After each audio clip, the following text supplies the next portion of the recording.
back to the Attention Now podcast, where we dive deep with leaders, warriors, and game changers who live with purpose and make an impact. Today's guest is someone who absolutely embodies that spirit, Maurice Uenuma. I'm honored to have you on the show. Maurice, welcome to the show. Yeah, great to be here. Thanks, Dave. Awesome. Let's start off with an introduction. Maurice is a former United States Marine Corps MARSOC officer whose foundation of leadership was forged through years of service of both infantry and special operations unit. A graduate of the Naval Academy, Maurice spent nearly a decade on active duty, where he developed the disciplined decision-making and mission-first mindset that would define the career long after leaving the Marine Corps. Maurice successfully transitioned these leadership principles into a private sector, becoming a respected executive in cybersecurity and national security related industries. His career reflects on deep commitment to protecting critical systems, safeguarding data, and leading teams into high stakes environments, whether on the battlefield or in the boardroom. On today, Maurice has been leading people and military and also within the cybersecurity industry. Maurice, can you add anything that I may have missed out, please? No, I think you covered most of the highlights. I would say if there's any common theme throughout that journey, it is security and security related. I have a passion for protecting people, communities, this country, and have always been interested in how that happens. And so everything from my academic background to certainly military service to working in the cybersecurity industry to even doing things on the side like church security, for example. There's Oh, been a nice. common theme, right? And it's something that I'm passionate about and have found it a fascinating career path at the intersection of security and technology. It's the central nervous system of modern day life. And so much is happening in this space when we think about everything from cyber to AI to everything else, that finding a way for us to live with confidence, live as secure individuals and secure communities is critically important and something I'm passionate about. Awesome. Yeah, I love that. A lot of the other veterans that I've had on, obviously a common theme. We were actually serving and protecting, right? So it Right. seems like that never ends, which is pretty cool. So That's right. let's start off at the beginning. Where did you grow up, and what was your family life like? So I spent my growing up years split between Japan and the United States, specifically Northern California. Okay. So the last name I have that's always difficult for everyone to pronounce, and usually I just wait for the pause during roll call, is when my name's coming up. It's a Japanese name. My father's Japanese, mother is Okay. American from California. So I spent ages 2 to 12. I was born in the U.S., but moved to Japan at age 2, and we lived there for about 10 years before moving to Northern California. I kind of in the foothills of the Sierra Nevadas, east of Sacramento. Went to high school there before going off to the Naval Academy. My father was a Christian theologian and minister, Oh, nice. which is unusual in Japan, actually. Very small Christian population. Yeah, I But can imagine. Holy cow. yeah, so he's been a minister and a scholar in that field.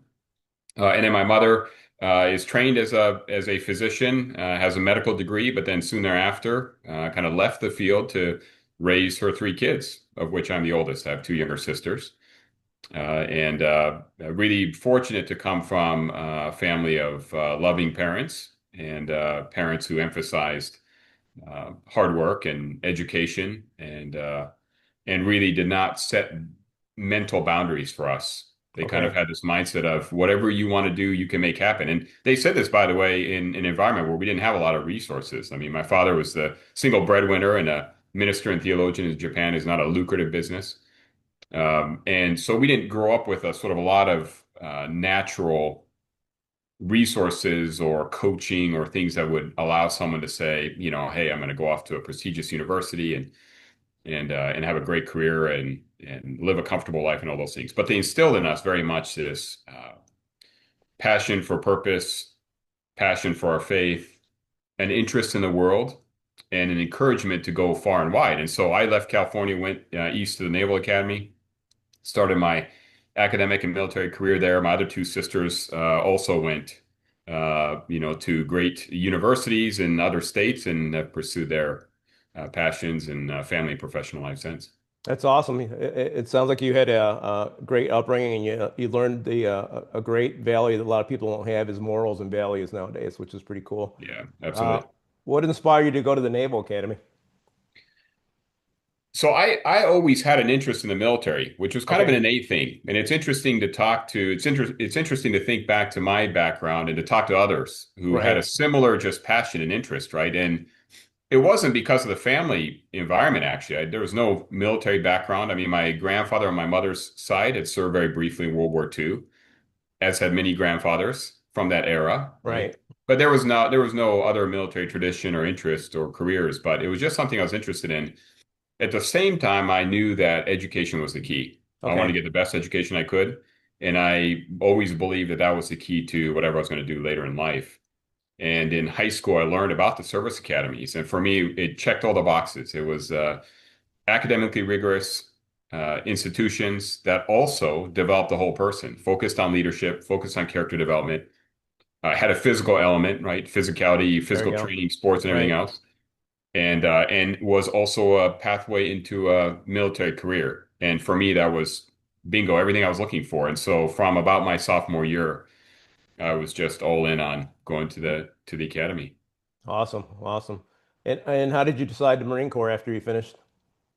Great question. So I went to the Naval Academy because I wanted to go to the school, and I was Okay, interested in everything, right? right, But as a Naval Academy graduate, about 75 to 80% are commissioned as officers in the Navy, right. and they have jobs ranging from being in the surface Navy, which are the ships, right? And then the submarine force is Yeah, important. yeah, There are that would be naval exciting. aviators, right? It's Yeah, like that. exactly. Yeah.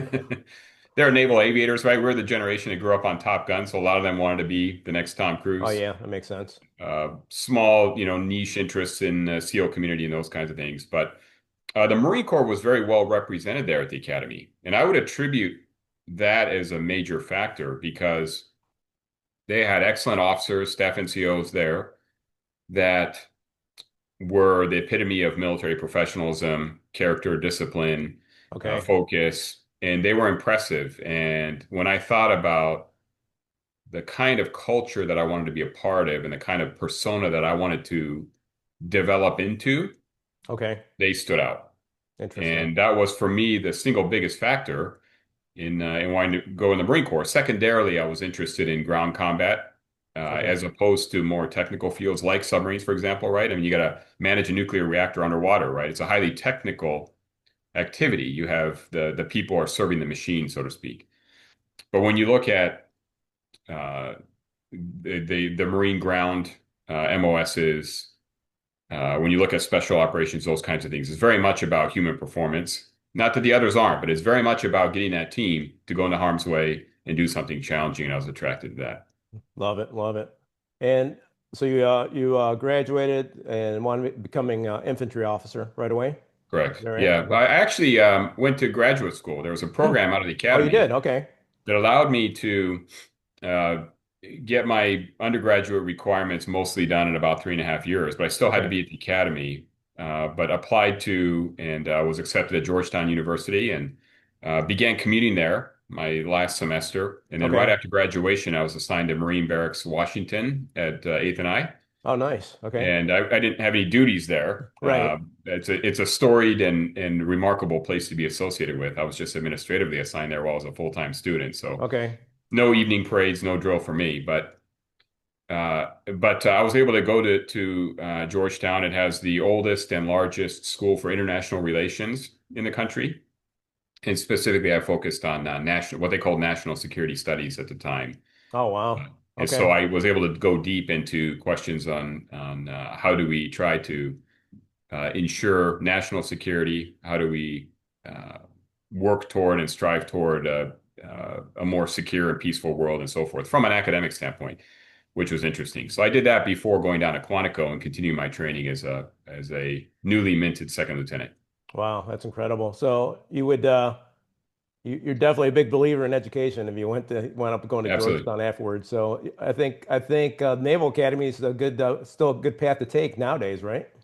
Absolutely. Yeah. Absolutely. It's a phenomenal education, phenomenal experience. I loved it there. It's challenged, it's inherently challenging. The Right. academic rigor is intense. The military training is relentless, and a lot is expected of all of us to be able to complete the program and graduate. And it is an environment where all of the midshipmen that are accepted there are scholar athletes. They are all bright, straight A or pretty close to straight A students with high test scores. 98 to 100% of each entering class are varsity letter athletes coming out of high school. And so there is very much this environment where you go from being a big fish in a little pond Right. to now you're just trying to keep up with everybody, right? Yeah. Everyone's doing well. But from that experience, lifelong friendships, some of the fondest memories, a great opportunity to train and develop. And,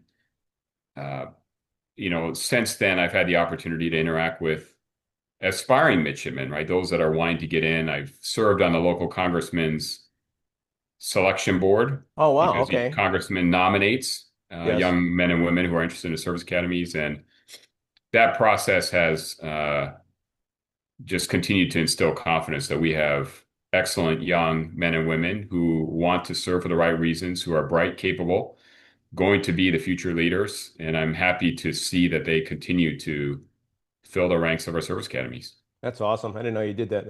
That's awesome. So infantry officer, and then you decided to try to be the best of the best again. You went over to MARSOC, right? Can you tell us a little bit That's about right. that? Yeah. Yeah, that's right. So I was actually You're a little bit of an underachiever, so I've noticed. But anyway, go no, ahead. no. Look, I love to take on a challenge, and Right. I will say this, right? I mean, uh, it's easy when you've finished the schools, when you have the accolades, when you have the badges and everything else that say, I did this, right? How great am I, and so forth. It's easy and tempting, and the world will tell you that. But I just, looking back on it, feel just profoundly grateful for the Right. opportunity, for the fact that I was able to make it through all the training, for the remarkable individuals that I was able to train alongside and serve alongside. And I just feel blessed. I mean, there's so many young men, in the case of infantry and special operations at the time, want to do that sort of thing and never get the chance or get injured or something happens, That's right? And true. I was able to Right. make it all Medically, through, at and least. I count that as a huge blessing. Wow. And that's ITC, right? That you go through? So the way that it worked back then is, and I think this is actually very similar. It's about the same time frame as when Fred Galvin went Okay. through. You interviewed him last year, right? And Yes, exactly. Correct. he was in Force Recon and was part of that initial standing up of MARSOC. I was an infantry officer for about 6 years, Okay. uh, stationed in 29 Palms initially and in Camp Pendleton. Deployed to Okinawa, peacetime deployment. 9/11 happened while we were in Okinawa. Man, oh man. Then we came back, and as part of 7th Marines out of 29 Palms, we began training and preparing for conflict, another conflict in the Middle East. We saw our other fellow Marines go off to Afghanistan, but it became clear that we were maybe ramping up to something else or in addition Okay. to. Yep. And so I was part of 3rd Battalion, 4th Marines in and really New Year's Day. It was either New Year's Day or the next day. We got a warning order that we were going to deploy, actually deployment orders to then deploy at the end of the month to Kuwait. Okay. This is 2003, and we were part of the buildup there, and then ultimately the invasion of Iraq as part of Operation Iraqi Freedom, and drove from, fought our way. Drove sounds like we just got on a Yeah, freeway and drove. exactly. And there was some of that. Right, There right. was some of that, but also conflict along the way, all the way to downtown Baghdad. And we were there actually for the famous toppling of the Saddam Hussein statue, a piece of which is downstairs in my basement, Oh, actually on the no wall. It's way. Oh just a my gosh. historic Okay. That's incredible. memorabilia. But Wow. so that was an incredible experience. That was really our first combat experience for the vast majority of us. Okay. And then redeployed. I was a general's aide for a while out of Pendleton, and then served on the 1st Marine Division staff, and was trying to decide I was going to get out or not, and had the opportunity to try out for Force Recon, 1st Force Reconnaissance Company, also at Camp Pendleton. And so then the selection process at the time was you get assigned there, you pass what they call the Force Recon Indoc, and then you Okay. got to go through all the schools and successfully make it through a basic reconnaissance course, which is a 10-week intensive 10-week program out of Coronado, Okay. amphibious base at the time, as well as Yep. Pendleton, out to Fort Benning, Georgia, Okay. Jump. for jump school for Right. airborne, and then to Panama City for dive school. And then we had a in-house training right there in Camp Pendleton that was focused on things like close quarter battle, direct action, and so forth, and had to make it through all those schools as well. So it's about a year-long process to train up somebody who's already, by the way, a qualified infantryman, Right. but you got to go Exactly. through Yeah. that he still has to additional. go through all that. Yeah. Was it That's right. was there any part that was like extremely tough for you? Like were you a good swimmer or Yeah, that's a great question. So I would say this. I was always did well in the basic physical fitness activities, right? The running, the PT, the O right? course, running around with a ruck, and all those things was fine. The water was a particular challenge. Yeah. I I think didn't most. even learn to swim until I was 12 years old. Oh wow. I Okay. was afraid of the water, to be honest Okay. with you. It Wow. would stress me out more than anything else. Okay. And throughout my time, and when I got to the Naval Academy, by the way, I barely passed the first very basic swim First test. Wasn't even qualification. hard. Okay. All right. Yeah, it wasn't even hard. All right. But you have to take swim classes there. So you have to pass some basic swim qualifications to even graduate from the academy. And so I would do extra swim training between classes with another buddy of mine who was also weak in swimming. And so went from barely passing to, somewhere in the B range. But when I graduated the academy and as a young second lieutenant, I was by no means a good swimmer. But Okay. I continued to train. Even at Yeah. 29 Palms, I would swim on my own. And when I knew that I was going to force recon, I spent a lot of time at the pool Okay. carrying weights, walking back and forth at the bottom of the pool to just get used to holding your breath, right? And staying calm, underwater swimming and everything. And so one of the highlights for me personally and professionally was going to dive school. It's an intensive program. It's one of Right. the hardest schools in the U.S. military, Yeah. frankly. And it's because of the element of water, right? Exactly. Yep. Water induces stress in a way that other environments don't. There are drills that we have to pass where we call them pool competencies, and this is also done at BUDS for aspiring SEALs, and also done with aspiring Green Beret divers out in Key West for their dive qualification. But the instructors will come down while you're on scuba at the bottom of the pool and rip off your mask, pull out your regulator. So now you're holding your breath, you don't have air, and they flip you around, they slam you against the wall, they try to get you all disoriented. And the point of that exercise is to stay calm, Right. hold on to your gear, and then calmly problem solve underwater while you're holding your breath still, right? And be able to demonstrate that you can untie your hose, get the air going again, get everything attached, do a safety check with your buddy, and then continue on with the mission. And I knew that that was coming, right? That was a very stressful thing, so that I was preparing for. Other things that we would do to prepare for night diving, right? We'd have our masks would be taped over, so it'd be Okay. completely dark, and you had to demonstrate that you can do a dive all the way down and back without being able to see anything. So good exercises, but I knew that that was coming. I trained and I trained and I trained. But I would say this is where human performance and faith intersect Right. because the I knew that I needed some sort of supernatural help to get through this. And there was a close call one time Oh wow. where uh, every evolution, every training standard that we had to meet, you got two chances to pass. Okay. And if you pass it the first time, you're done. If you fail the first time, then you get one more chance. And if you fail that, You're you out. are out of the course. Wow. And imagine a force recon platoon commander getting sent back early Oh my to his gosh. Yeah. unit with his tail between his legs, like I failed out of dive school, and now he's got to lead these tough young guys who made it through. Right. Yeah. And That would so it not was be a high good. stress. Yeah. Yeah. You'd lose a lot of respect for sure. Yep. Yeah. So this particular evolution was entering the water without buoyancy, having Okay. all the weight belts on and everything. And the exercise was you had to keep kicking while you manually inflated a vest and then did safety checks with your buddy. Okay. And as soon as you enter the water, you're getting pulled down, and you got to kick really hard just to stay on the surface. Do the safety checks, inflate your vest, and you continue on. And I failed the first time. Oh man. Now the pressure was on, and I just had to say, this is it. I gotta trust the Lord and trust my training and stay focused and do it. And I managed to pass, and remarkably, not only passed, but graduated as the honor grad for the Oh my program. goodness. Oh wow. That's Is a awesome. top guy, and I Congratulations. don't say that as, look how great I am. I say that Right. as truly, the takeaway is sometimes the line between success and failure is Exactly. Yeah. Absolutely. very thin. And I could have gone back as a failure, and instead I graduate the top. And it came down to that one, literally that one evolution, that one exercise that was about a 5-minute drill. Wow. It could have Yeah, gone that either way. And so, yeah, water definitely makes your mindset change a lot.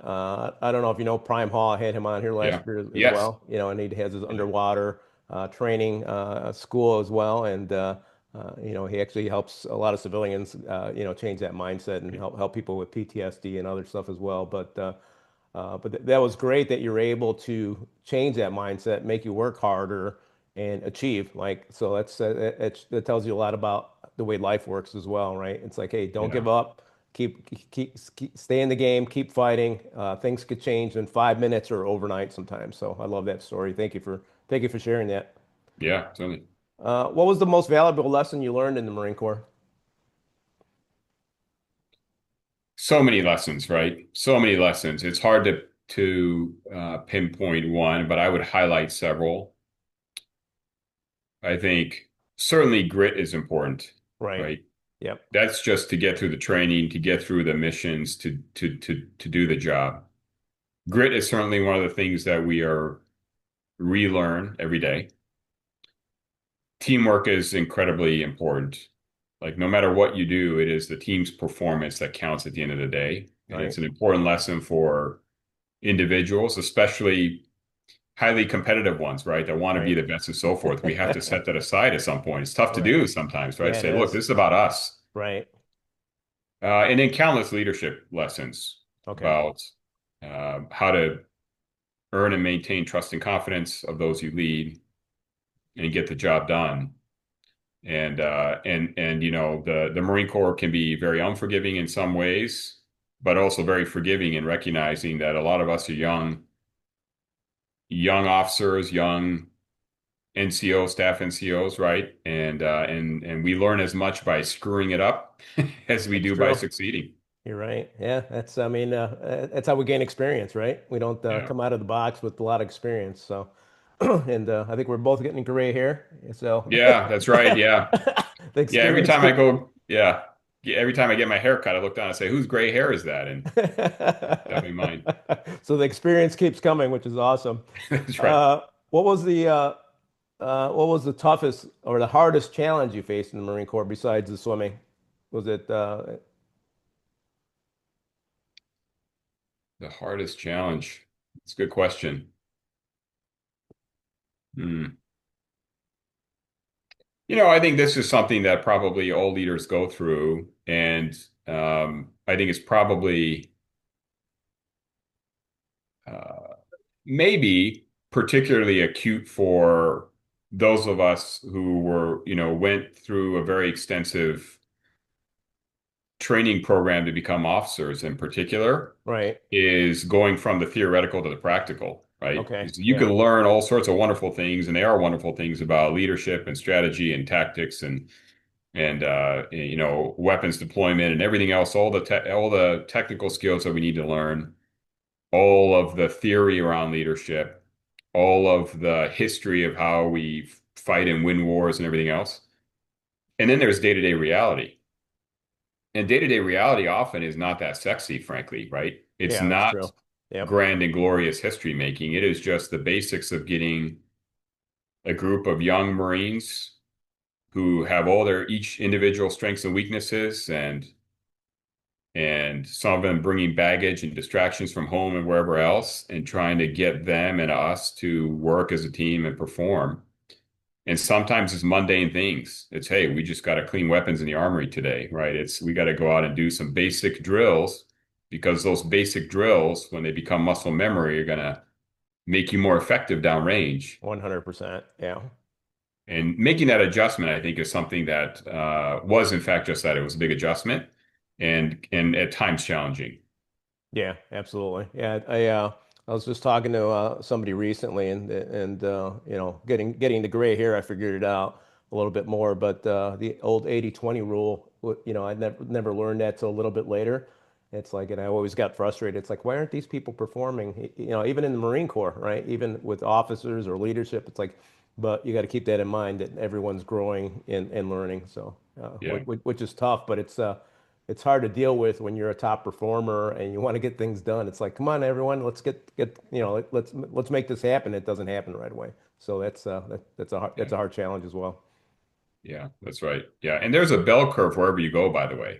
Yes, You could be in the exactly. most elite institution or the elite unit or whatever, and you're still going to have the top performers. You're still going to have some laggers for whatever reason, right? Whether it's motivation or performance or just a lack of certain skills or whatever. And then you have the middle, 60, 80% that needs to be shaped and molded. Yeah, yeah. I think if you understand that, your life's a little bit easier. But when I was Right. younger, it drove me crazy. It's like, Yes. what's going on here? I didn't get it. So that's pretty Yeah. interesting. Uh, can you share any of your missions that you were on that kind of sticks out to you still? You know, when you were part of MARSOC at all? Yeah, I would say so. My combat experience was primarily actually as an infantry officer. Okay. It was prior to Force Recon and MARSOC. Okay. And then in MARSOC, the deployment I did in MARSOC was uh, essentially partnering with an allied country, Okay. You froze there. counterterrorism, counterinsurgency activities. Okay. Gotcha. So it was not as kinetic Okay. in that sense. And it was an interesting and awkward time, frankly. And I think again, you interviewed Fred Galvin earlier, right? He was going through this similar challenges of the Marine Corps adjusting to sort of having to stand up a SOCOM component. Exactly. And Yep. there was a bit of a tug of war internally about whether they deploy on a MEU and do traditional Marine Corps things or actually go be a part of a joint special operations task force and do SOCOM type things. Um, but all that to say, most of my combat experience was in the early days of the Iraq War. Okay. Can you talk about that mission at all? Any of those missions? Yeah, absolutely. This was an interesting. It was really with a few exceptions, Okay. and there were a couple individuals who were old enough to have been part of Desert Storm Oh, wow. Okay. right back in '91, which would have been about 12 years prior. Okay. And Desert Storm, of course, was a 100-hour ground war, Right. as in like 4 days and change, right? So there wasn't a lot of combat experience. Okay. And what was interesting about the buildup in Kuwait and going into Iraq was that it really was the first time for everyone. And so we had trained as best we could. We were ready to roll. Everyone had the right mindset. We didn't know how it was going to go for sure, really, right? Right. Exactly. Yep. And there were a lot of unknowns. At the time, there was the unknown of are there weapons of mass destruction that we're going to run into? And we Right. rolled into Iraq wearing our MOP suits, right? Our protective gear from chemical, biological, nuclear weapons, and had our gas masks at our side at all times. And there were numerous false alarms. So we all jumped into our gas masks and thought, hey, we're getting gassed. And the reason we thought that, right, it's turned out to be an intelligence failure. It turned Yep. out Yep. Saddam Hussein didn't have weapons of mass destruction at the time, but he had them previously and he had used them. We knew he had used them against the Iranians. We knew he'd used them against his own people, the Kurds up north and some of the Shia down south. And so we thought, this is it. We're coming for him, and he's gonna unleash hell to prevent us from toppling him. So there was that stress. Okay. The actual intensity of the combat rolling through southern Iraq was not nearly as intense as we thought. But then as we got closer to Iraq, to Baghdad, then there were some Saddam. Fedayeen, right? Some of his loyalists that were more irregulars Okay. that would then, of course, ambush and attack and so forth. At the time, I was the XO of a weapons company. And so, a weapons company is primarily mortars, heavy machine guns, supporting the regular infantry maneuver elements. Right. And in a tactical scenario, we were doing fire support coordination. So Okay. we were deconflicting air support, indirect fires from artillery and mortars that were supporting the troops, as we advanced. So it was a fascinating experience. It was amazing to roll into downtown Baghdad and at the time receive the sort of reception that we did from the locals. They were like thrilled to see us, Right. right? Happy to Exactly. see Yeah. us. They were tearing down murals and knocking down statues, and that was there were many statues, but that one big one that was outside in Fedora Square, right? Yeah. It's The one actually that a was on the traffic news circle. falling down. Yeah. That's right. And the reason that became the symbolic fall of the regime, by the way, is because all the foreign press was sequestered at the Palestine Hotel. There are two hotels around Oh, that traffic really? circle. There's a Okay. mosque on one side, and there's two hotels. And Okay. the Palestine Hotel is where they were, and then there was a Sheraton Hotel kind of opposite that. But they all came pouring out when the Iraqi minders realized we're losing. They took off, and then the press was free to come out, and so that's why they were out there when the statue came down. I was actually in another part of the city when the statue actually came down, and then we all consolidated around the circle, Okay. and we were talking to the press. I mean, it was amazing. Like we hadn't seen any sort of foreigners, if you will, right? Any Westerners, many Americans, while we were rolling up from Kuwait to Baghdad. But to interact with them, they were telling us, "Hey, this is like the Berlin Wall coming down." At Wow. the end of it, that's what they were telling us, Right. anyways. Right. We didn't know any Exactly. better. We Right. didn't have internet. We said, "Okay, good." So that's why some of us said, "Hey, let's go grab a couple pieces of the statue and we'll, save it as a." Did you chip a piece off or what'd you do? Oh yeah, Yeah. Okay. yeah. We took a hammer and knocked some pieces out and brought it home and so it's just hanging on the wall as just a historic memorabilia, Yeah. right? It's not a Absolutely. Yeah. celebratory thing. It's not a. Right. It's Right. just Right. It's some interesting history. just something to keep in mind and something that where you were at, right? So that's That's awesome. right. Yep. Yep. What's one of the since you did travel a lot in your career, what's one of the lessons you learned just traveling the globe about people in general? Great question. I speak as someone who is biracial, right? I'm half Right. Japanese, half Caucasian. I grew up in split between Japan and the US, so different cultures. I think human beings are incredibly similar in some ways, but culturally can be very different. Right. I would say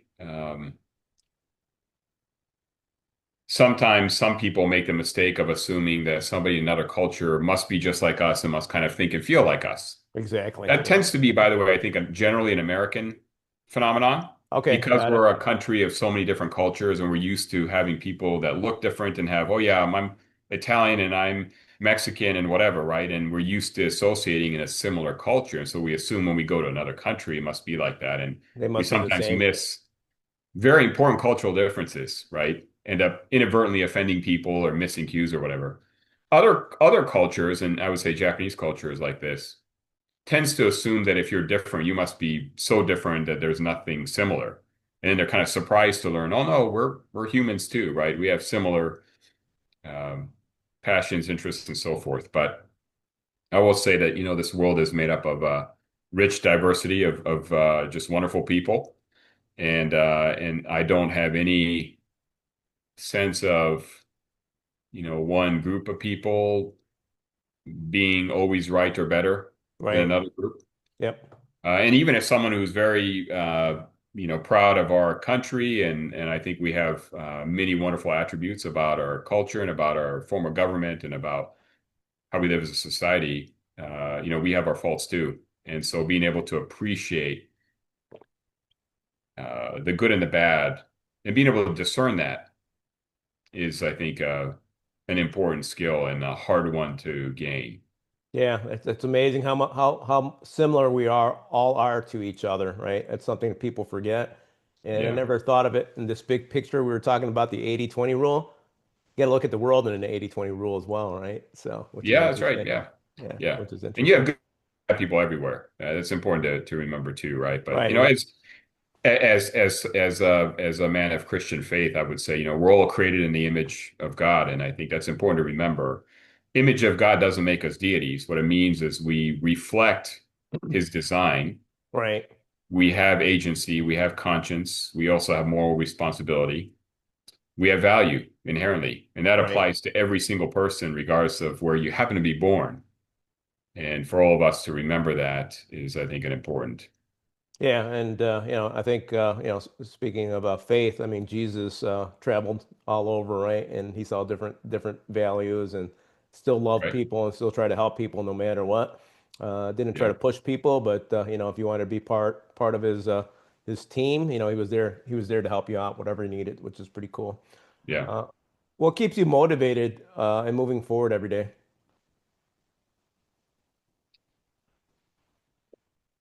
Well, I think a couple key things. One is a sense of purpose, a sense of mission. Right, I don't believe that this time on earth is the only existence. I don't believe that, but I do believe that it's very important in terms of our opportunity to make an impact, our opportunity to serve, our opportunity to be most fully whom we were each created to be. right. And there's a famous quote, it escapes me, but the quote is, or the statement is, the two most important days in a man's life is the day he's born, and secondly, the day he learns why. There you go. Right. And I think being able to understand, hey, this is why I've been put on this earth, and I'm going to serve my purpose and mission faithfully is very important. And so, because I have a passion for leading, serving, especially in the security space, that is a sort of broader mission. Uh, for me personally, another is working within and through the church, through the Christian community, to have a meaningful impact in the world in as Christ-like a manner as possible. Why not? Yeah, Um, absolutely. That's very important to me personally. And then the third, and it's not in this order, by the way, because on any given day, this third one, which is family, will Okay. always take precedence, right? When there's a conflict. But, being a husband, being a father to two amazing kids is critically important. So everything I can do to guide, provide for, shepherd, protect, love, nurture all of them is absolutely part of that mission. So those are kind of the three main areas that I think of what I need to be doing on I any love given it. day. Yeah, I love that part. You shared that we all have a mission, and when you were talking about that, it's like, hey, we're actually on a deployment right now, our life, right? That's what I Yes. was thinking. It's like we're on our deployment and we got to accomplish our mission. And family is really important. Make sure you have that work-life balance. Make sure that you're keeping that as a priority, which I love as well. So thank you for that. Yeah. Let's dive into PTSD and TBI. A lot of veterans, first responders, people in general struggle with that. Did you have any challenges with that throughout your career or after? I personally did not. At Okay, least I don't think I did, right? I okay, mean, and I say that because sometimes people develop things later, that's but true. I've actually talked to right. somebody that happened to. Yeah. But I've been removed from it at this point long enough that I don't think I've suffered any of that. Okay. However, I've certainly been in a community of many individuals who have, and so I'm very sensitive to that, and I think we owe it to them to throw whatever resources we have to care for them, Okay. both in terms of their quality of life and, frankly, to um, stem the disastrous tide of veteran suicide, Right. which 100%. is a big issue, right? Right. I think the numbers are still around 22 a day on average, which is Yeah. terrible. Yeah. And I can't speak for each of those individuals. I can't. And there are unique circumstances and things that people are dealing with, family, marital, financial, personal traumas, whatever, that people have to struggle with. I do suspect that one key part of this, though, is the transition from military community and culture and life to the outside. And that is something that I can speak to, at least in terms of experience, right? It is a big transition, Right. and it is a unexpectedly disorienting and sometimes very unnerving experience because you go from a life that is so predictable in many ways, Exactly. That's for all true. the good and the bad. And there are plenty of Right. things we gripe about when we're in Right. uniform, right? Right. But we know exactly where we are, where we stand. We have a chain of command. We have a clear mission. We have a culture that's very predictable. We know who, our fellow brothers and sisters in uniform are, and everything is kind of set and established. And even decisions about, we don't have any say in our pay or benefits. That's I just was, I set. was So it's gonna kind say of done. you're getting paid as well, right? Right. Yeah. And you Yeah. kind of get paid no matter what, right? Right. You don't get paid a lot necessarily, but you get, But you you get get paid, paid, right? right? Yeah. You don't have to worry about that. And you don't even worry that much about your career path in the sense that you don't have the final say. Right. And then all of a sudden we step out of that. And I think the biggest adjustment is a cultural one. And I say this as someone who I think was very fortunate in that I already had education, right? I already had a bachelor's degree and a master's degree. I already had service academy background. I had a lot going for me as somebody transitioning into the civilian world. And frankly, a lot of Your our resume looked really good. Yeah. I had a lot going for me. I was fortunate, right? Right. And I know that there are a lot of our fellow veterans, especially sort of one-time enlistees, right, that now all of a sudden are outside and trying to figure out what to do. Do they go to school or do they jump into the workplace? Both are huge adjustments. The workplace is a 100%. huge adjustment, and a regular civilian college is a huge adjustment from being a young Marine, right? Young Right. NCO or whatever. And you probably went through a lot of this yourself. Right. Is just that adjustment. So I had a lot going for me, and still it was a big adjustment. It was a culture adjustment more than anything else. And this is what I tell uh, fellow veterans or transitioning service members is you're going to have to figure out what is it about your persona, about your identity, about your background, about your enculturation as a Marine, as a sailor, as a soldier, whatever, right? That you need to hold on to and never let go and don't let anybody take it away from you because there Right. are parts of who you are, wonderful, good parts of who you are that was formed and shaped by that experience that will and always should be a part of you. And so you have to figure out what that is that you're going to always protect. And then you have to figure out what you have to be flexible about, Right. right? That's Things that true. used to be like, hey, why is this person showing, why aren't they 15 minutes early? Because it's a meeting. Or how come that person in finance is overweight? They need to get out in PT. It actually doesn't matter, right? Out in business, right? Yeah. And so some things you got to let go of and say, okay, this is just a little bit different, and culturally things are different, but so many leadership attributes, so many sort of cultural virtues that are inculcated in us, you have to not compromise. And I think that transition can be very uncomfortable and unsettling. And in my case, EAS moved to Dallas, new community, and jump right into work in a business setting in the IT industry. And it took some time to kind of figure myself out there, Yeah. frankly. Yeah, exactly. How did you wind up getting into IT? Great question. If you had told me, by the way, 20 years ago, and 20 years ago, I was actually at dive school now that I think about it. But if you had asked me 20 years ago, When you're underneath the pool, it's like, hey, you're that's gonna be in IT right. one day. Yeah, I was just trying to not panic and hold my breath and get the drill done. Uh, Don't drown, don't drown. Yeah. exactly. Yeah.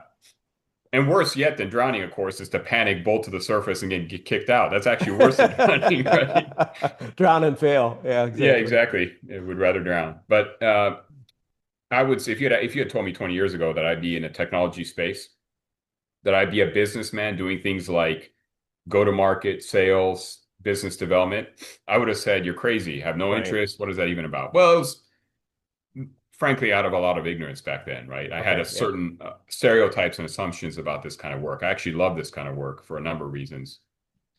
Um, but the reason I ended up in IT is because I knew I had a young family, recently married, had a baby at home, single biggest reason why I got out in the first place. Okay.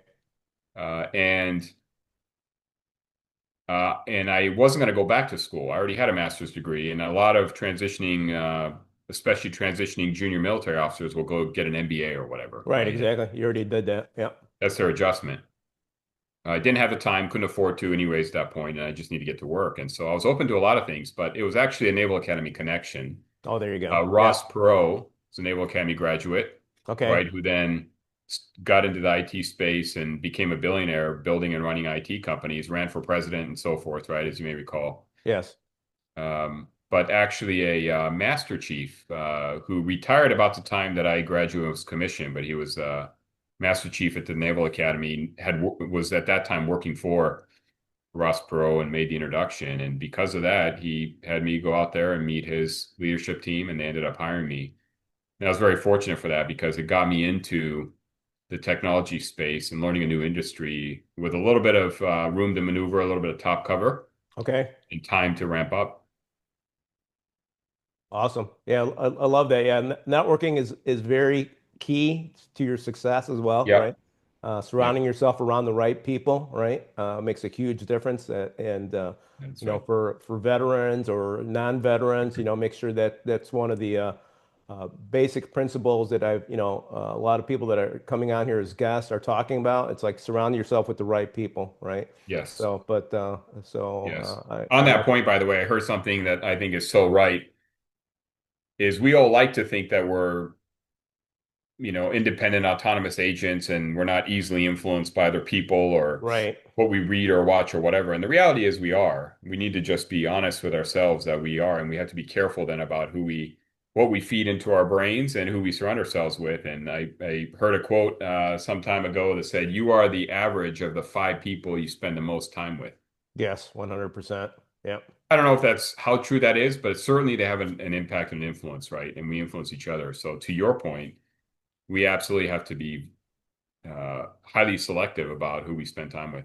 Yeah, 100%. And yeah, good old EDS. I think we mentioned I told you I worked for them and That's right. went to the God Pod a few times as well. So that was pretty interesting. So Yeah, thanks for sharing that. Let's talk a little bit about faith, and then we'll go back into IT if you don't mind. sure. How has faith changed the way that you live and lead your life daily? I think it has always been a big part of my life in the sense that I grew up in an environment where faith was important. Right. But as I became an adult, it then became my responsibility and my choice, right? And so I made that choice to say, yes, I'm a believer, I'm a Christ follower. Right.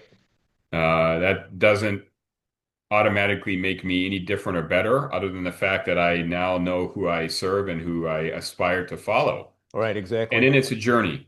And so I think what it does give me is a sense of purpose, sense of worth and value, a sense of hope. And I'll come back to that point because I'm actually very optimistic, despite the fact I spend most of my time thinking about how things can go wrong. Oh Um, my gosh. and then it gives me a standard to try to live to. Okay. Right? Here's what virtue looks like. Here's what being a Christian looks like. Not because we can ever attain to some holiness. I don't believe that. And now some Christian traditions, Catholic being one, it Right. emphasizes that. And I respect that, by the way. I'm not de-emphasizing the importance of virtue, uh, but to me, human beings are inherently flawed. Yes, And 100%. we will never become good enough to become sort of holy, to be worthy of an almighty God who is perfect. But we need to represent him. We need to reflect his glory and goodness and righteousness into the world. And so I think that's very important for us to live accordingly. And he also, by the way, designed these rules, if you will, for good reason so that we can flourish. 100%. Yeah. Right. So Yeah. it's not just, some arbitrary and capricious rule for his own amusement, right? He wants to be in a flourishing, loving relationship with human beings who are reflecting his glory into the world and who are in turn reflecting our adoration and worship to him. And so that's very important.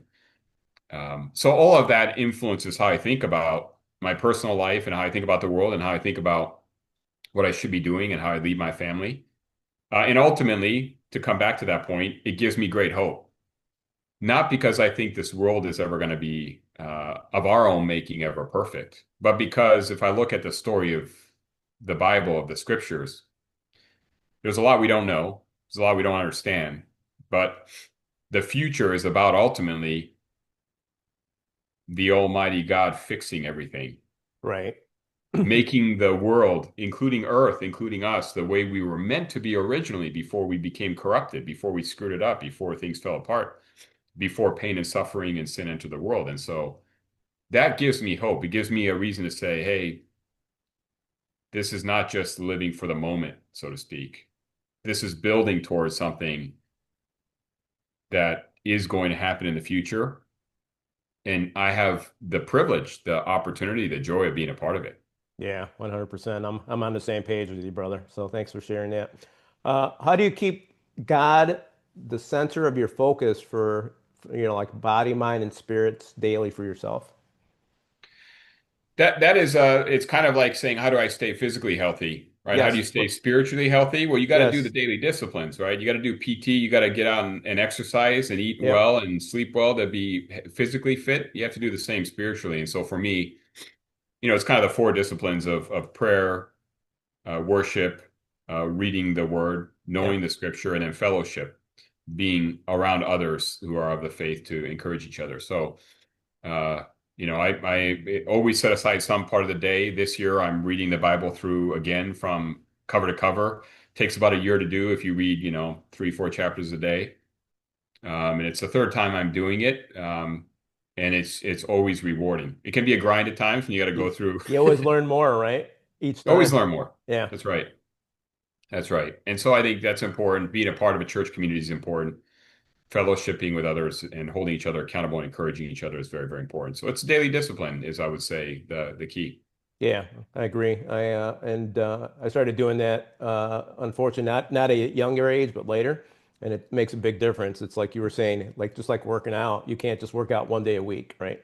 And Right. and think that's going to Yeah. change your life. It's like, hey, look at that guy has great abs. He works out one day a week. Nobody ever said, right? So Yeah, same exactly. thing same thing with God, right? You need to make sure, and especially if that's supposed to be the most important person in your life, right?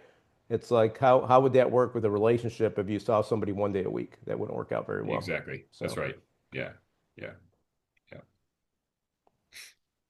how do you keep away from daily distractions? We talked a little bit about that because there's so much stuff going on in the world, right? Whether it's news, social media, et cetera, and Yeah. just life in general. And you mentioned earlier that there's the world's always been had challenges, right? So I don't think we have more challenges than people did in the past. But if you could tell me a little bit what your thoughts are on that, that'd be great. Yeah. I would say that in terms of just avoiding distractions, Right, you have to be proactive about removing the distractions. And so whether that means removing social media apps or things that will naturally distract, I think that's important to do. right, Restricting certain content, removing the reels, whatever, right? Because it is these, especially social media is a perfect example, and social media on a smartphone.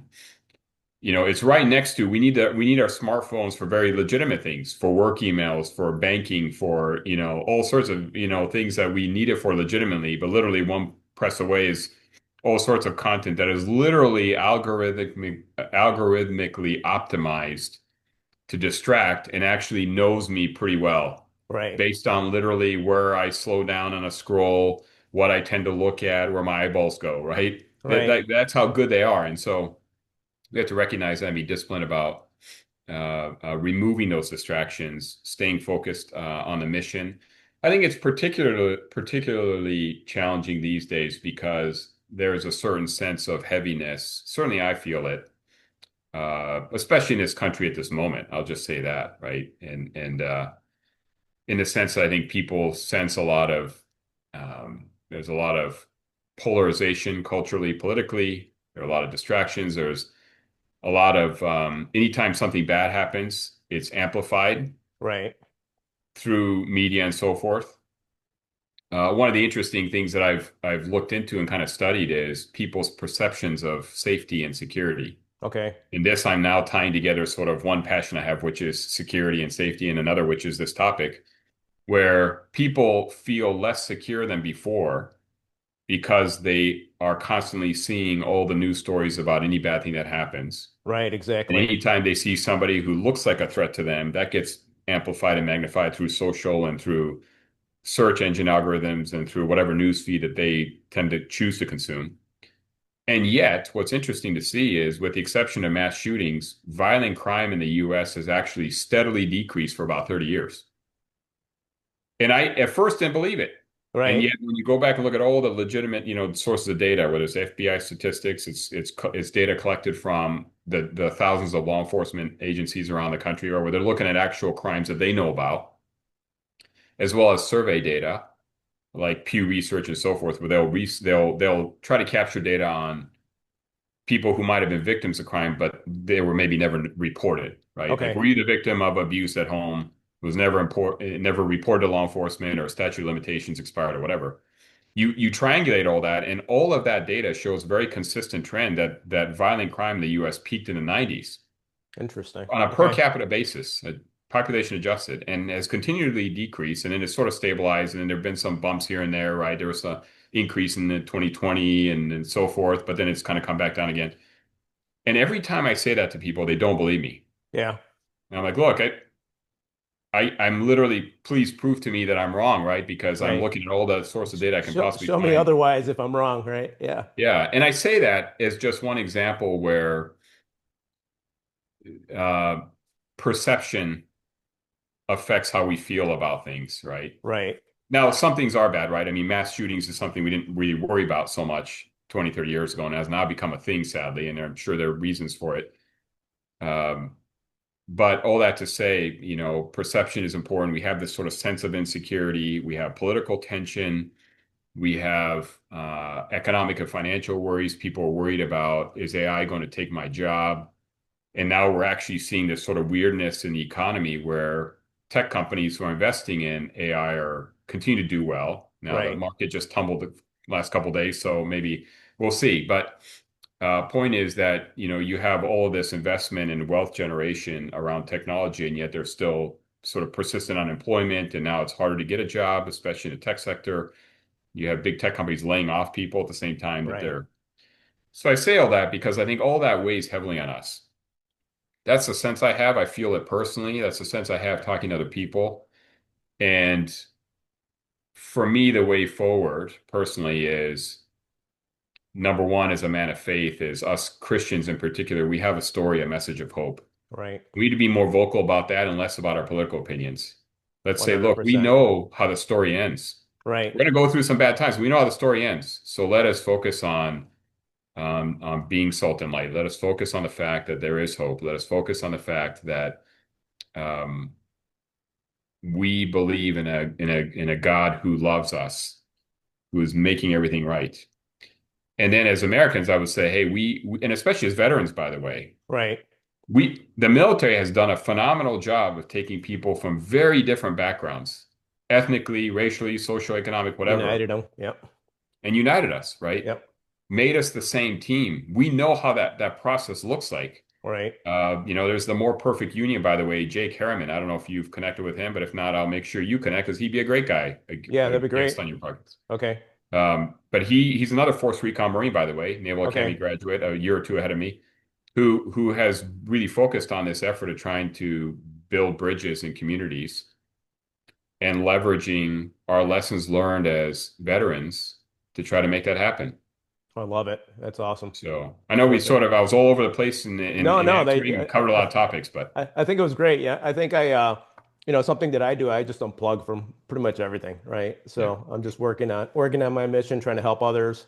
And it's amazing, like you mentioned earlier, uh, even on the news or social media, you see this, not that I watch it, but I do it when I'm posting stuff, I do see social media, but I see the same story over and over again from so many different people. It's like they're conditioning you, programming you to get upset at the world, right? So it's like, man, it's so easy for people to fall for this, right? So I just look at one story. It's like, okay, I'm done. If it comes up again, I just keep scrolling. I don't want to see it 10 times, right? Yeah. So, Yeah. which Well, is and cool. you know, it's ironic that we have more access to more good information than ever before in history.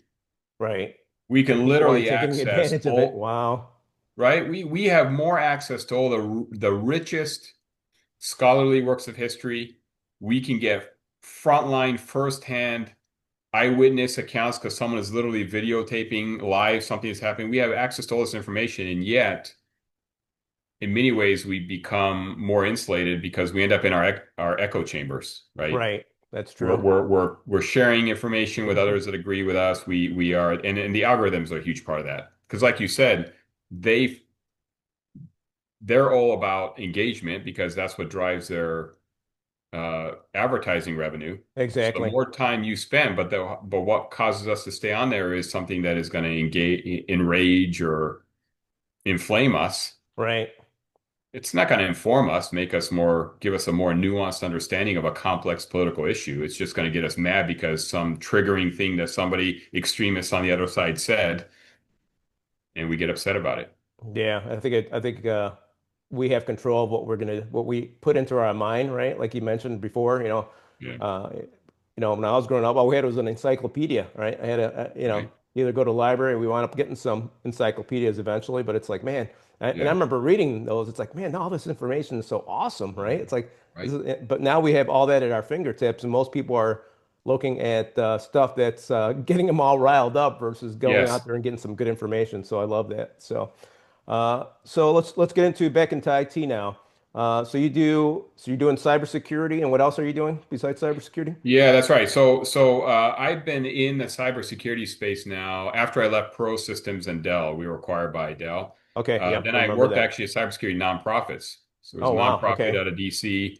We moved back to the DC area from Texas. Worked in that space. Ultimately, merged with the Center for Internet Security, okay, which is one of the leading nonprofits that maintain cybersecurity best practices and standards. nice.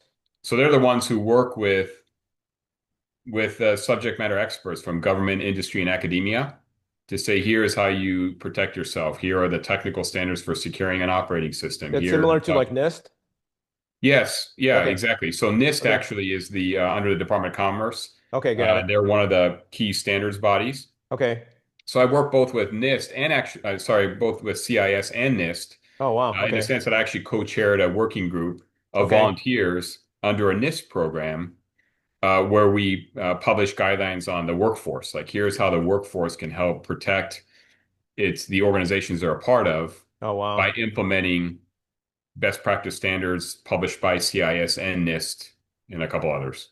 okay, that's awesome. I love So, that. Okay, yeah, fascinating work. But for most of the last, well, now it's been a dozen years or so. I've been in security software companies okay, and in the go-to-market side of it. So interacting with customers, selling, engaging, improving our products, managing a business on the customer-facing side. yeah, I love it. It's always great when you can bring great solutions to customers, right? They have no Yes. clue because they're so busy on their day to day, right? And one thing when I was in IT, it's like, we see all these different customers implementing different solutions. It's like, hey, I have this great solution that you may have a challenge with, which is awesome. Is AI making cybersecurity a little bit harder for It, for great businesses, you question. think? It's making it harder and easier at the same time. Okay, gets easier. Okay, got it. Here's what I mean by that. Yep, AI is enabling the attackers, the bad guys, to become even better at doing things like deep fakes, for example, right. to trick people into sharing information, sharing credentials, etc.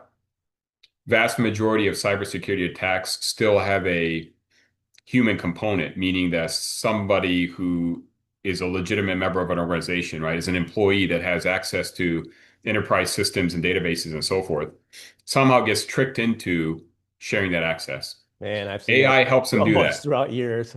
Oh, AI Yeah. helps stop that, you said. Well, it's both. AI Okay. helps the bad guys Okay. do their nefarious work better because they can create now even more convincing voicemails, videos, deepfake videos, and so forth. So it helps the bad guys. It helps them generate new malicious software and so forth. So it helps the Okay. bad guys. But it also helps the good guys in the sense that AI can also help an organization, uh, for example, look at all of the data feeds from all the different sensors and all the different cybersecurity products they have and make better sense of it faster. Okay. That And makes so it sense. can be a force multiplier in that sense. Okay. At the company I work at, Threat Modeler, we provide software that helps organizations do what's called secure by design, secure architecture. Okay. This is all about before I deploy a system, before I write an application, I need to say in the architecture itself, where are the threats going to be, where the vulnerability is going to be, Oh, wow. and what security controls do I need to design into it Okay. so that when it goes into production, as in the real world, it's actually being used, that it is more secure than it would have been if you hadn't done that exercise. Oh, that's pretty cool. So it's kind of pre-programmed. I love that. Yeah, exactly. Yeah. It's like a designing security. Right. It's roughly analogous to, if you're going to be an architect for a house, making sure that you have the fire exits and you have the smoke detectors and the carbon monoxide detectors and the fire extinguishers and the ladders all planned out, right? It's a very rough analogy. Okay. If you do that well, then you're going to be more safe later. You don't have to then go back later and say, oh, we have to now install these things after the fact. And so much of Gotcha. cybersecurity is installing security tools and implementing security controls in an environment that already exists. Got it. And so this is all about security design. And the reason I bring that up is because you asked about AI. Yes. AI is a big part of what we're doing now in Okay. several different ways. One is accounting for the AI in our customers' environments. So many organizations are now deploying AI and AI agents to help with everything from payroll administration to managing finance to running operations better and so forth. We help our customers assess the risks associated with deploying AI in their environment, Okay. Got it. That's awesome. right? That's one aspect. Okay. Another is we use AI in our own tool Okay. to help do what I just described even better Nice. and more in a more streamlined fashion. So we can take like a design document they have 50 pages, feed it to our AI engine, and literally within minutes it spits out here's what this 50-page document is saying your architecture is going to look like, and here's where the threats are, here are the vulnerabilities, and here are the security controls you need to implement. Wow. That's So awesome. it took what used to take humans hours, sometimes Wow. days and weeks, now can do it in minutes. That's amazing. Holy cow. Does that actually cover like phishing emails and other things like that as well? Like We don't being do fake? email security. That's Okay. not our focus, but there Okay. are certainly companies that do that, and they're heavily 'Cause into AI as that seems well. like that's been going on forever, you know? Forever. You Yeah. know, it's like, Yeah. is there a solution out there that really works that you know of? There are many solutions that work well, Okay. and there are many tools that can help organizations be less susceptible. The problem with cybersecurity is any sort of security. Right. You have the bad guys only have to get in once. You have to be right 100% of the time. Right. That's true. So the Yeah. odds are very much in favor of the attackers, Right. and the attackers are constantly innovating. They have nothing to lose and everything to gain. In Right. many cases, they're operating from a jurisdiction outside the reach of U.S. law enforcement. It's unlikely they're going to ever get caught, and even if they got caught, to really be punished. And so they're just making a ton of money in most cases, stealing our data and selling it, or directly stealing money sometimes. Yeah, and I think cybersecurity can't control human nature, right? Unfortunately. So, I mean, I've gotten emails in the past where it's like, "Hey, Dave, Right. this is the CEO. Can you send me Yes, X amount of money real quick on your corporate card or gift card or whatever?" So it's like people that are not self-aware sometimes will fall for that, which is interesting. So, exactly. yeah. Yeah. What's one of the toughest challenges in cybersecurity? One of the toughest challenges in cybersecurity is to make an environment. When I say environment, I mean the IT infrastructure of an Infrastructure, right? organization. Right. And I think for all of us, we should think of IT, by the way, as like the central nervous system of Yeah. an organization. Yeah. It's really the central nervous system of modern life. That's If you true. think about you and I are communicating via the internet, on a Right. web conferencing platform. My banking is, I don't go into a bank anymore, right? It's Right. done on an app, it's done online, etc. So much of it is a central nervous system of modern life. It's a central nervous system of the organization. But the challenge, the inherent challenge is we have to protect it with insecure components that are constantly changing. Right. That's true.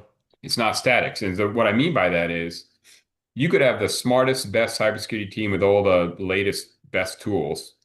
And yet when you connect to a cloud environment as a service that's not secure, or you buy an application, you install it, and there are vulnerabilities in the millions of lines of code that it took to build that application, then literally now you have vulnerabilities that you Right. have to deal with. And so you're constantly having to patch, you're constantly having to assess. This, by the way, is one of the reasons why threat modeling and secure by design is so important. Because the Okay. better you do that, the less you reduce. But it doesn't completely eliminate it because we all depend on integrations with cloud services, with third-party applications and services, and it's dynamic, right? If you think about if you're responsible for the IT, if you're a CIO at a major financial institution, every day your organization is transacting and processing funds through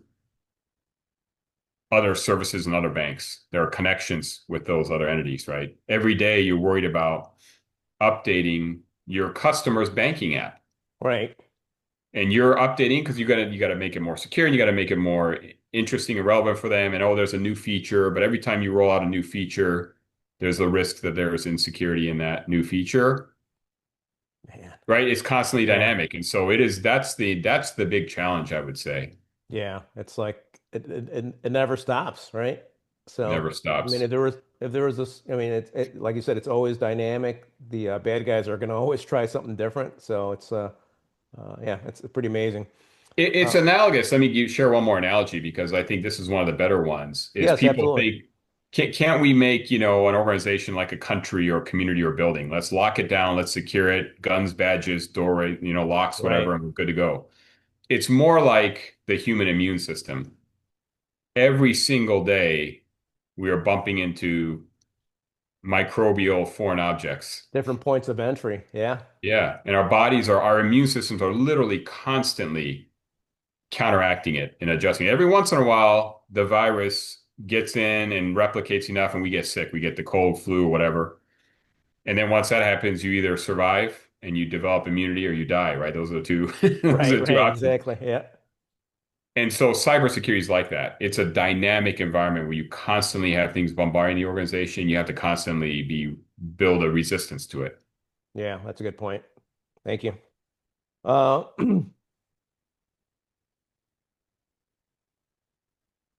trying to see which is the best next question that you did not answer because you answered quite a bit. So thank you. Okay.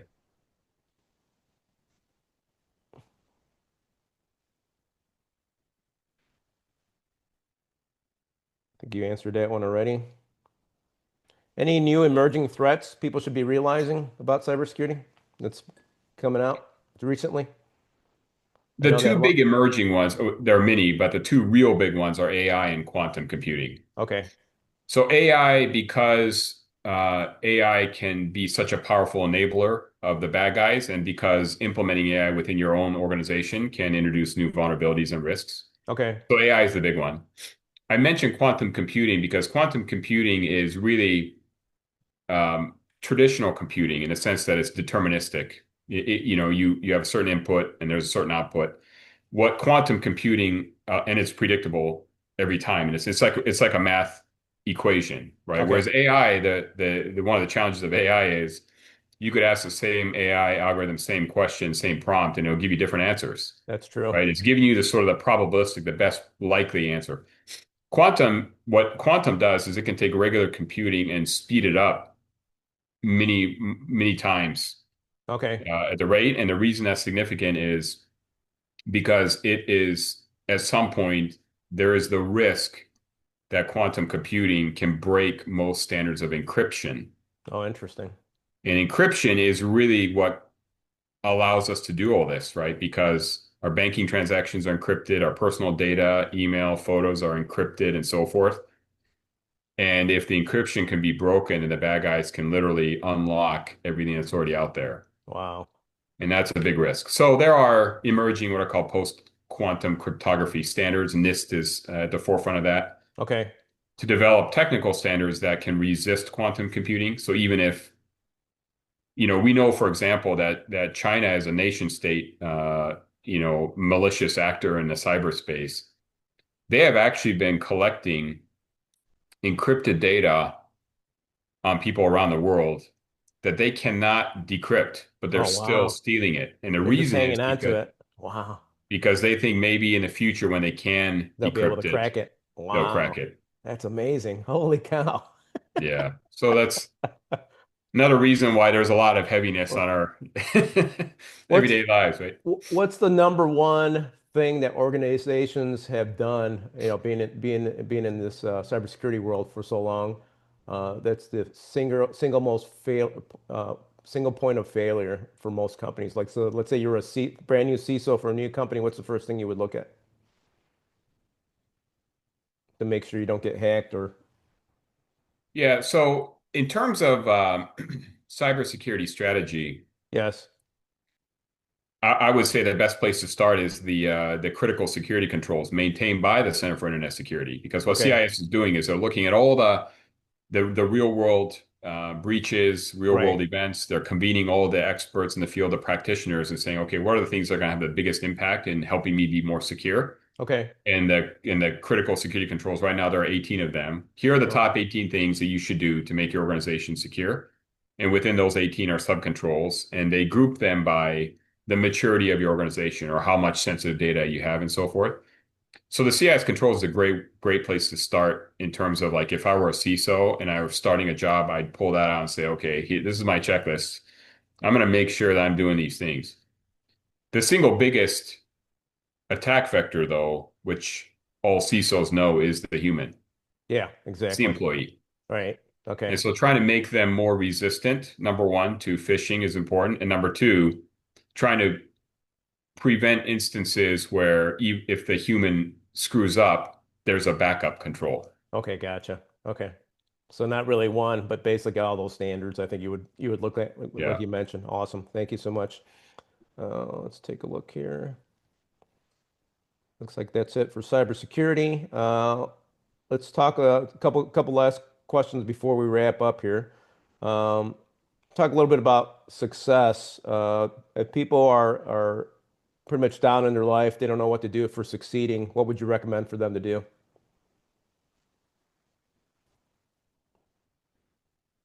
I would say the following things are going to serve you very, very well.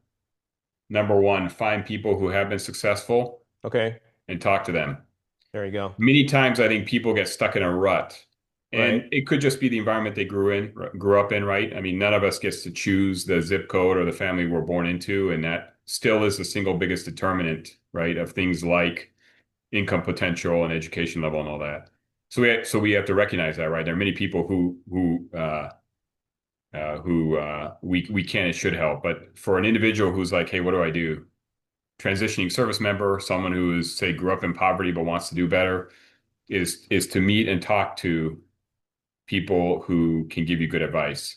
Oftentimes, these people are stuck in, I think, social networks where they're getting bad information and bad advice reinforced, or they're having their self-confidence eroded. Oh, you'll never amount to much. right, You'll never this. There's no point getting education. The system is rigged, et cetera, et cetera. And so it discourages them. So I think talking to the right people is critically important. And secondly, just be hungry for information, read a lot, consume information, learn new skills, like be a lifelong learner. And then, of course, the third thing, which is really the first thing, which is grit. right. Right? And there's a book, it was popularized, Angela Duckworth, sociologist who studied that, right? The Okay, importance of grit is the single biggest factor in the success of somebody in any field. And it's a huge factor. So I would say those three things: grit, make sure you practice grit, build those skills, practice doing hard things, take on challenges. That's grit. right. Number two, talk to people and seek advice from people who have already proven they're successful. Not someone who sounds smart, not Right. someone you like, someone who's Right. actually proven they're successful, right? And then number three, just be a lifelong learner. Yeah, absolutely. Yeah, I think, and that's comes back to networking, right? Kind of like you and Yeah, I met through Anthony, right? yeah, that's right. I met Anthony at Rosie's Cafe, Lynn Lauder, another recon Marine, Right, that's right. which also runs a non-for-profit veteran business project for Yes, veterans getting out of the military. They could come over and talk to Lynn, and he'll help you uh, take over a business from someone that might be retiring or yeah, or just done with the business, and you could actually get a new mission under your belt and start making money for your family as well. So, and also yeah, IT and other options out there as well, that's which right. served me well throughout my career as well. That's right. Um, Speaking about what was the best advice a mentor ever gave you about life, leadership, or business?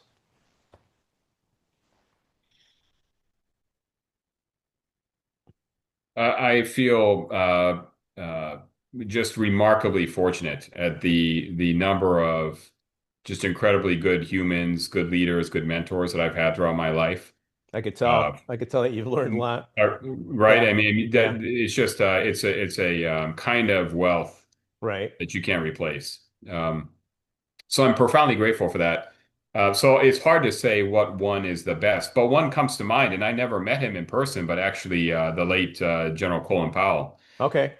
Somebody asked him what was the essence of leadership, and he said trust. And there's a video that you can look up, anybody can look up. It was about a 2 minute response, but it was just so spot on. Wow. And now my central leadership philosophy is that the most important job for a leader is to create conditions and to build trust and confidence. Yeah. And in my mind, that's done in the four C's. Okay. It's character and competence.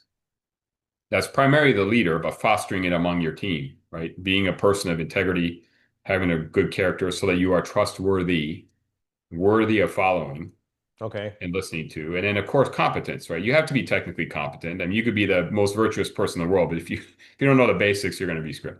Yeah. But in turn, then, how you lead needs to be clarity and consistency is very important. So Okay. clarity is all about a clear understanding of mission, being able to articulate that so that your followers understand this is what we're doing and they can get behind it. And then that fourth one is the consistency. And consistency is very, very important because uh, so much of an organization's time can bleed out. And what I mean by that is people end up doing things that are not that productive, or they're trying to figure out what to do, and they Right. spend a lot of meetings and emails like, "Hey, what's this and what's that?" If you have clarity and consistency, and everyone knows this is what I need to be doing, it's kind of like a sports team of any sport where every player knows their role. And when it's time to execute the play, they're moving. They're not standing around talking, they're moving, right? So that consistency is important. How often have we been in organizations where if the leader does this or is, then it whipshaws as you go down the chain of command, so to speak, and everyone's getting jerked around. You need consistency. So all that Wow. to say, I think trust and confidence is the Okay. foundation for everything in leadership. And it comes down to character, competence, clarity, and consistency. I love those. Holy cow. Never heard those before. Great. Great answer. Love it. Almost getting ready to wrap up here. How can people connect with you, Maurice? Probably LinkedIn's the best way. Okay. Yeah, Perfect. you can All just right. connect on LinkedIn. I'm happy to have a conversation or whatever. Awesome. And finally, what's one message you want our listeners to remember about today? Mhm.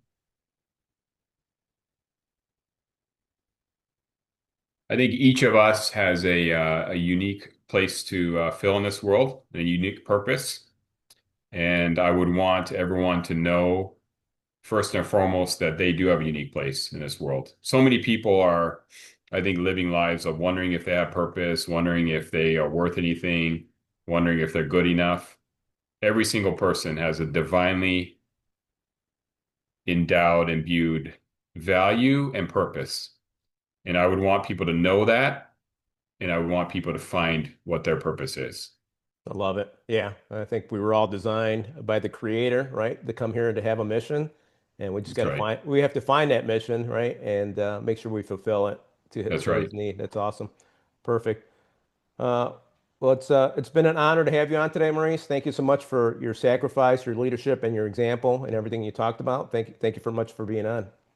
Thank you, Dave. It's been an honor to be here. Certainly been an honor to be among all the many just incredible guests you've had elsewhere as well, and great to meet and talk with you. Awesome, awesome. Yeah, we'll have to definitely get together at Rosie's one of these days since we're so Absolutely. close by. So, for our audience tuning in, share, follow, and subscribe. These stories need to be heard. These lessons can change lives. Stay focused, stay winning. God bless you, and thank you for listening and following.